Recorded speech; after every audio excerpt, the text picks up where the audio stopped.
অনুষ্ঠানে কি বলবেন এই যে হিন্দু সাম্রাজ্য এবং রবীন্দ্রনাথ ঠাকুর এ নিয়ে বলার চেষ্টাটা এক্ষুনি করব না আমি, কারণ এটা নিয়ে বলতে গেলে ভেবে চিন্তে বলতে এক দু লাইনে হিন্দু সাম্রাজ্য এবং কবিগুরু এ বলার চেষ্টাটা আমার এক্ষুনি এখানে দাঁড়ায় নেই। খালি এইটুকুই বলবো, দুদিন আগেই আমাদের কি বলে ঋষি বঙ্কিমচন্দ্রের জন্মদিন গেলেন 150তম। ওইটুকুই হঠাৎ মাথায় এলো যে হিন্দু সাম্রাজ্যবাদ যদি আমরা ভাবি বা রাষ্ট্রবাদ যদি ভাবি, তাহলে প্রথম বাঙালির নাম আসবে বঙ্কিমচন্দ্রের। আর এই বঙ্কিমচন্দ্র চট্টোপাধ্যায় কিন্তু বিশ্বকবি নামকরণ করেছিলেন কবিগুরু, কিন্তু উনি তার আগে ওনাকে বিশ্বকবি কেউ বলেননি।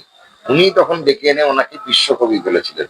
তো এইটুকু ছোট্ট মেলবন্ধন আমার চটজলদি মাথায় এলো যে একদিকে হিন্দুর রাষ্ট্রবাদ যদি আমরা বলি, আমরা সবসময় ঋষি বঙ্কিমচন্দ্র, বন্দে মাতরম, আনন্দ মঠ এছাড়া আমরা ভাবতে পারি না। তো সেই রকমই উনি কিন্তু নামকরণ করেছিলেন বিশ্বকবি কবিগুরু। এইটুকু মিল আছে। রবীন্দ্রনাথের যারা বাংলায় এমএ বা সাহিত্য চর্চা করেছেন তাদের কাছ থেকে কিন্তু এই জিনিসটা আমি শুনতে চাই। আমিও করি প্রচুর, কিন্তু আমার ওটা দৃষ্টতা হয়ে যাবে। চিকিৎসক হিসেবে বলা খুব সোজা, ঠিক আছে স্যার। আমরা দেখছি তারাতলায় যে ঘটনাটা ঘটলো সেখানে কিন্তু ফিরহাদ হাকিমেরও সাইন আছে, এই ব্যাপারে আপনি কি দেখুন কিরকম সোজা রবীন্দ্রনাথ হিন্দুত্ববাদ থেকে চলে এলেন ফিরহাদ হাকিম। এই হচ্ছে সাংবাদিকতা। হাকিমের সই আছে ঠিকই, এতগুলো প্রাণ গেছে, হট করে আপনাদের মতো আমরা ঘুরতে পারি না, ওদিকেই মন ছিল। যাই হোক, হ্যাঁ জিনিসটা সত্যি ভালো না। প্রাণহানি হয়েছে যখন কাউকে তো দায় নিতে হবে, দায়বদ্ধতা থাকা উচিত।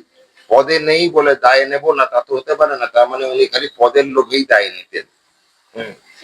এরা নেতা ছিলেন তখন, এখন এলেন এসএসকেএমে ঘুরে গেলেন, তাই বলি উনি তখন নেতা ছিলেন, এখন অভিনেতা হয়েছেন।